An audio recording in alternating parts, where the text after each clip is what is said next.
Oggi vogliamo raccontarvi di Ravenna, città dei mosaici nel cuore della Romagna. Nel video non troverete solo la sua incredibile arte millenaria, ma ci sposteremo anche nei dintorni per scoprire la natura sorprendente che la circonda.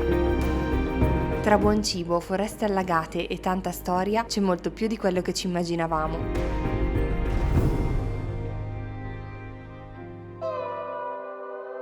Siamo di nuovo in Emilia-Romagna. Dopo Bologna, Parma e Ferrara è arrivato il momento di Ravenna. Siamo curiosi di visitare la città tanto amata da Dante. Abbiamo appena parcheggiato e ormai non c'è nemmeno più bisogno che ve lo dica. Senza caffeina in corpo non possiamo iniziare il video. Per colazione ci siamo fermati al Caffè Letterario. È un locale accogliente, con una bella atmosfera e una grande scelta di dolci. Approvato! Appena usciti, a pochi passi, incontriamo uno Space Invader. Essendo un micromosaico, non potrebbe esserci un luogo più adatto di Ravenna. Ci divertiremo a cercarli. Nel frattempo siamo arrivati nella nostra prima tappa di oggi. Con un biglietto unico da 12,50 € l'uno è possibile visitare 5 monumenti tra i più importanti di tutta la città. Noi partiamo ora dalla Basilica di Sant'Apollinare Nuovo. Ravenna è stata capitale 3 volte, dell'Impero Romano d'Occidente, del Regno degli Ostrogoti e poi dell'Impero Bizantino, un mix unico di culture, religioni e stili. I mosaici erano il modo perfetto per celebrare il potere divino e terreno, e così ancora oggi ne possiamo ammirare tantissimi, alcuni tra i più belli al mondo. Pezzo dopo pezzo raccontano una storia, come un enorme graphic novel del passato. I primi esempi che vediamo in Sant'Apollinare sono già davvero notevoli. Il chiostro a cui si accede dopo aver visitato la chiesa è un luogo molto tranquillo.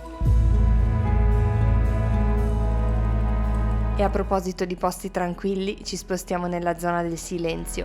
Le vie intorno alla tomba del sommo poeta sono state denominate così per una forma di rispetto nei confronti del luogo di riposo di Dante, che passò in città i suoi ultimi anni, esiliato da Firenze per questioni politiche. Ci imbattiamo in tante diverse sue rappresentazioni, da graffiti a sculture, che fanno capire quanto Ravenna sia orgogliosa di continuare ad omaggiarlo. Entriamo nella Basilica di San Francesco principalmente per vedere una sua particolarità. Sotto all'altare si trova una cripta che risale al IX-X secolo, costruita sotto il livello del mare, per questo è costantemente sommersa dall'acqua. Se guardate bene è possibile scorgere dei pesci rossi che nuotano sopra l'originale pavimento di mosaico.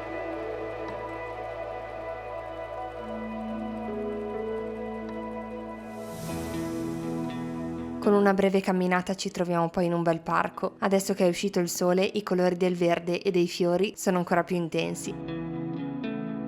Per il battistero neoniano, che è questo, alle mie spalle, bisogna prenotare un orario, così come per il mausoleo di Galla Placidia, mentre gli altri 3 monumenti che sono compresi nel biglietto da 12,50 hanno ingresso libero, devi solo prenotare il giorno. Per essere sicuri di starci dentro con tutti gli orari abbiamo prenotato il battistero la mattina e il mausoleo invece tardo pomeriggio o sera. Tenete conto che la permanenza massima all'interno del battistero, anche chiamato degli ortodossi, è di 5 minuti e si entra a piccoli gruppi. Riusciamo comunque a immergerci nella bellezza di quest'opera straordinaria.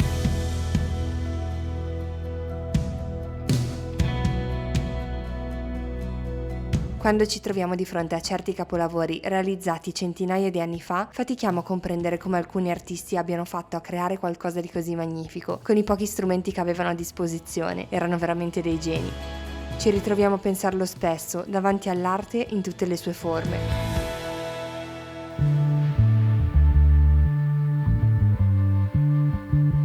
Dopo 2 passi nella bella e colorata piazza del Duomo, visitiamo il Palazzo Arcivescovile e il suo museo, anche questo compreso nel solito biglietto cumulativo.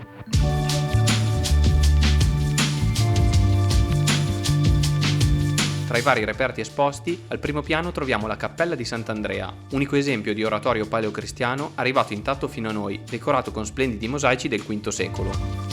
In un primo corridoio sono raffigurati colombe, pavoni e altri uccelli esotici che all'epoca avevano un grande valore simbolico, di immortalità e della rappresentazione delle anime.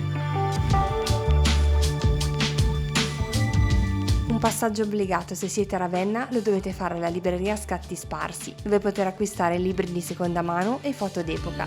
La gentilezza e la simpatia dei proprietari poi è quello che rende questo luogo veramente unico. C'è una scelta incredibile su libri di qualsiasi genere.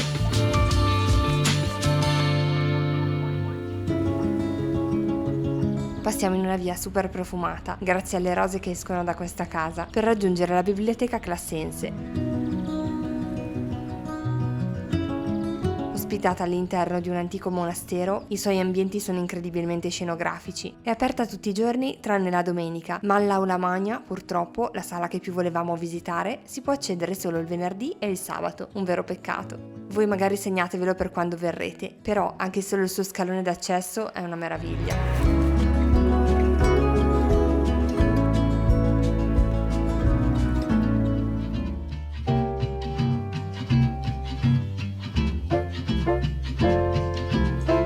È ora di pranzo, ci piace sempre visitare i mercati coperti e questo di Ravenna ha riaperto solo nel 2019 dopo un importante intervento di valorizzazione.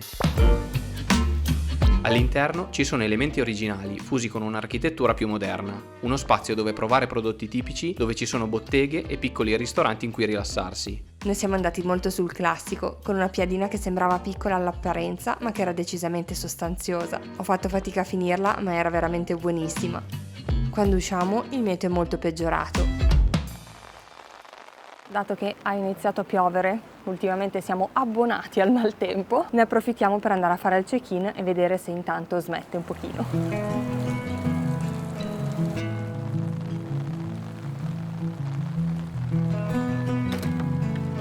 Difficilmente abbiamo trovato un Airbnb così grande, è immenso, è un bell'appartamento tra l'altro, super in centro, c'è la sala come vedete e anche una cucina molto spaziosa. Poi da questa parte c'è un angolo lettura molto carino, bagno anche con lavatrice e tutto quello che può servire e in fondo al corridoio questa camera grandissima con queste due finestre sul soffitto che fanno entrare un sacco di luce. Adesso sta piovendo forte e c'è grigio, ma direi che di luce ce n'è abbastanza. Ottima soluzione, siamo contenti, è davvero carino. Tenete conto che abbiamo prenotato ieri per oggi perché eravamo indecisi se venire o no. Comunque abbiamo pagato 85 euro per stanotte.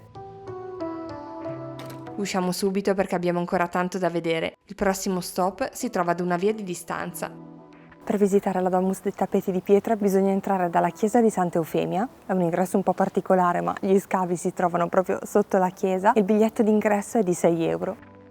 Scoperto casualmente durante dei lavori edilizi nel 1993, il sito è considerato uno dei più importanti ritrovamenti archeologici italiani degli ultimi decenni.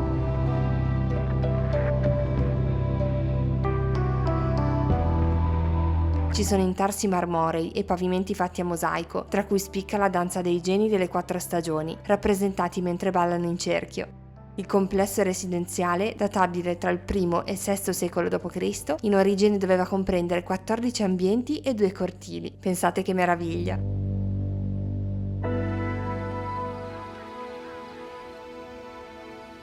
Siamo ora in via Cavour, una delle principali vie dello shopping di Ravenna, ma che ci è rimasta più impressa per essere la strada con le porte più belle della città. Impossibile non fotografarle tutte. Attraversiamo Piazza del Popolo, fulcro della vita politica e sociale sin dal Medioevo, per poi trovarci nella bellissima via Cairoli. Ha un fascino molto particolare, è intima e piena di botteghe storiche. E a proposito di botteghe, facciamo un salto da Annafietta, uno splendido laboratorio di mosaico dove è possibile acquistare le creazioni originali dei mosaicisti che qui utilizzano ancora la tecnica musiva bizantina, con tessere tagliate a mano una ad una. Alcuni lavori sono impressionanti.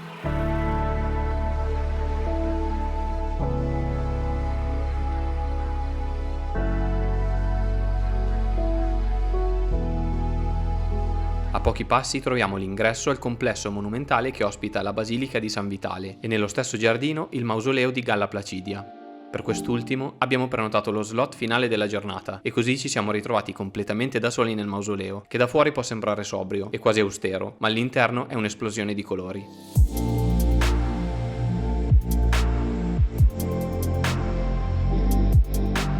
La volta blu intenso piena di stelle dorate, i decori geometrici dai toni sgargianti e quelli floreali che sembrano così delicati. È tutto bellissimo.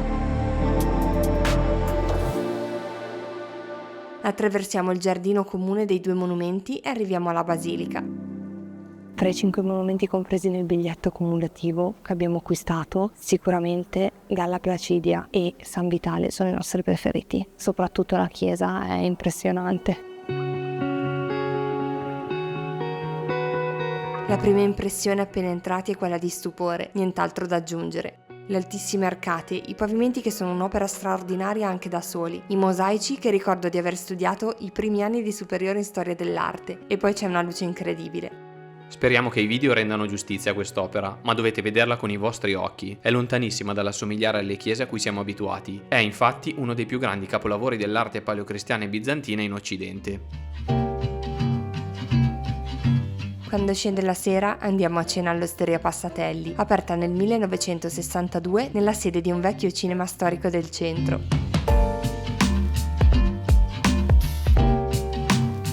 Dato che siamo qui e non li abbiamo mai provati, Paolo ha preso un piatto di passatelli con tartufo e crema di parmigiano, mentre io sono andata più sul classico. Non potevo scegliere nient'altro perché ho una passione per i brodi e tutto quello che è in brodo, quindi direi che i passatelli sono la cosa perfetta per me. Un'ultima passeggiata per le vie quasi deserte, ora che finalmente ha smesso più o meno di piovere, e poi a casa a riposarci per domani.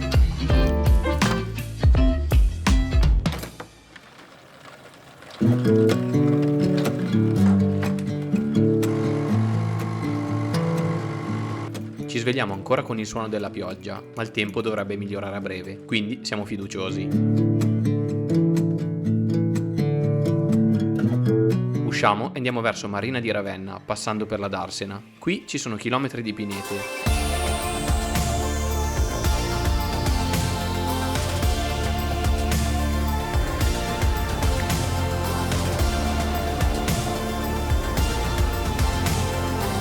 Per attraversare un canale e continuare verso la nostra destinazione prendiamo un piccolo traghetto che costa 3 euro. Dura veramente poco, ma è stato molto particolare, una cosa diversa dal solito per noi.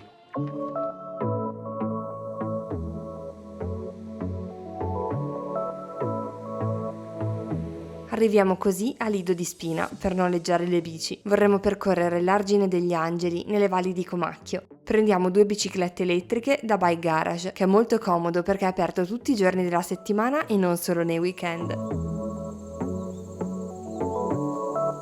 Siamo appena partiti, ma abbiamo già incontrato il primo gruppettino di fenicotteri. Adesso sono alle spalle di Paolo, sono un po' lontani, però sono super carini.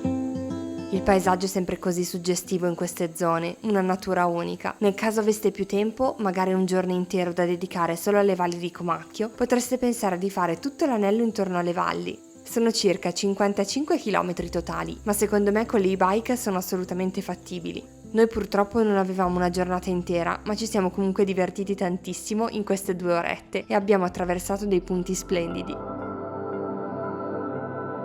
Abbiamo appena riconsegnato le bici, tra l'altro abbiamo provato le bike per la prima volta e ci è piaciuto un sacco. Adesso siamo venuti in riva al mare a mangiare una piadina romagnola. La piadina era fantastica, così come la tranquillità che c'è qui in questo momento. Pensare a quanta gente ci sarà in spiaggia tra poche settimane è destabilizzante, mentre ora eccoci da soli a camminare su centinaia di metri di sabbia. Questo è proprio il mare come piace a noi, tranquillo, fuori stagione. La riviera in generale ha un fascino insolito nei mesi non turistici.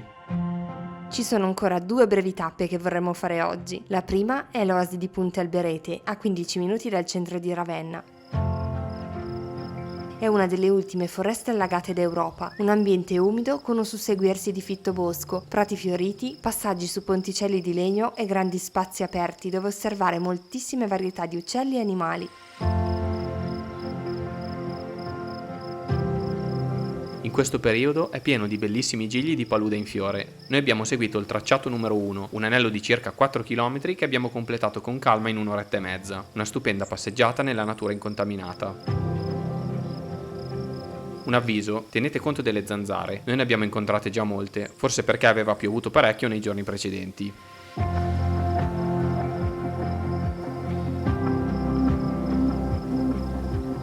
Salutiamo questo angolo idilliaco e mentre ci avviamo verso casa facciamo una piccola deviazione fino ad Ozza. Capiamo che questo è un paese speciale fin da subito. All'ingresso del borgo, dopo un maestoso arco in pietra, troviamo la Tana del Drago, centro di studi tolkieniani. Ci sarebbe piaciuto visitare la sede dell'associazione, ma purtroppo non è sempre aperta al pubblico. La cosa che rende ancora più speciale questo luogo è la sua street art.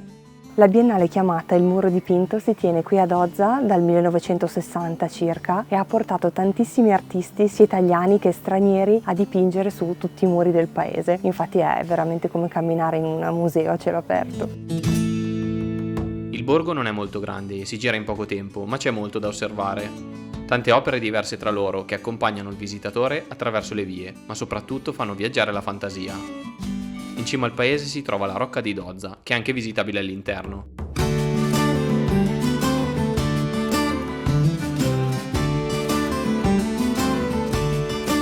Mentre continuiamo con l'esplorazione di questo mondo fantasy, noi vi salutiamo. Grazie per essere arrivati alla fine del video anche questa volta. Voi siete già stati a Ravenna? Se dovete ancora visitarla, speriamo che questo possa essere di ispirazione per una vostra prossima avventura. Come al solito, se vi piace quello che facciamo e volete aiutarci nel nostro lavoro, vi basta lasciare un mi piace e iscrivervi al canale per non perdere tutte le prossime uscite. Tra 2 venerdì, tra l'altro, vi racconteremo di un paese straordinario che visitiamo per la prima volta e che siamo sicuri vi interesserà parecchio. Spoiler, è in Nord Europa. Provate ad indovinare dove. Qui a destra, se volete continuare ad esplorare l'Emilia Romagna, trovate il nostro viaggio a Bologna. Noi ci vediamo presto, vi leggiamo nei commenti. Un abbraccio, ciao! Ciao ciao!